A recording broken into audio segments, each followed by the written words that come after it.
L'objectif, donc du coup, c'est déjà stabiliser le lait, gagner aussi en taux.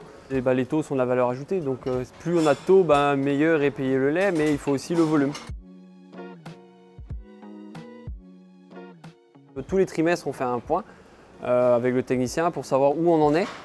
On recale la ration aussi à ce moment-là et aussi en fonction des objectifs que l'on a, on voit si on est bien ou pas.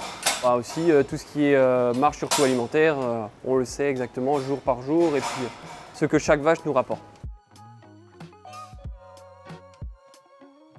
On fait le tour dans les élevages, on inscrit le nombre de vaches, le volume qui est fait au moment T, les taux, le mois moyen et à partir de là on obtient la recette laitière. À cela s'ajoute la ration, donc on met le coût des fourrages, des concentrés, des minéraux, enfin de tout ce qui rentre dans la ration et on obtient donc son coût alimentaire et on déduit les deux pour avoir la marge et savoir comment on évolue tous les 2-3 mois pour faire un suivi vraiment technico-économique sur l'élevage. Voilà, et voir comment on peut faire progresser l'éleveur pour qu'il soit là demain. Déjà, on a instauré la levure dans la ration que j'utilisais très peu avant. J'utilisais juste en transition l'hiver. Dans l'année, après, en période estivale, je n'utilisais pas. Et au final, maintenant, depuis que j'utilise toute l'année, les taux, il y a moins l'effet yo-yo et saison.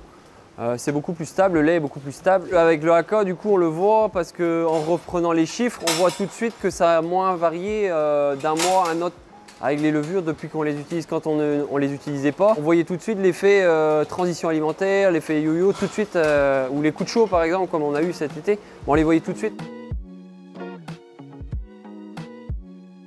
Avec mon technicien, on en discutait, il m'a dit qu'il se trouvait aux alentours en Bretagne, aux alentours de 6 € par vache et par jour de gain.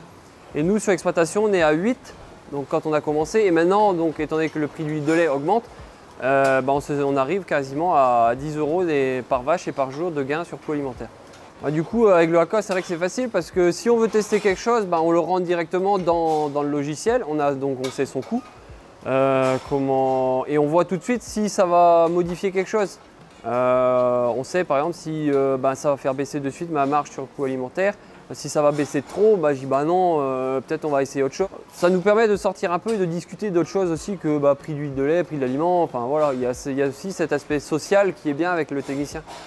Et le Haka, c'est autre chose, c'est un logiciel, c'est sûr, mais ça permet d'échanger, de voir plein de choses.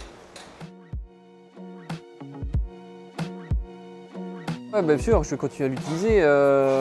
D'une déjà, ça me permet de voir mon technicien aussi, discuter avec lui, échanger. On fait le point, on voit où on en est. Si on a envie de, par exemple, modifier quelques petits leviers, on le fait.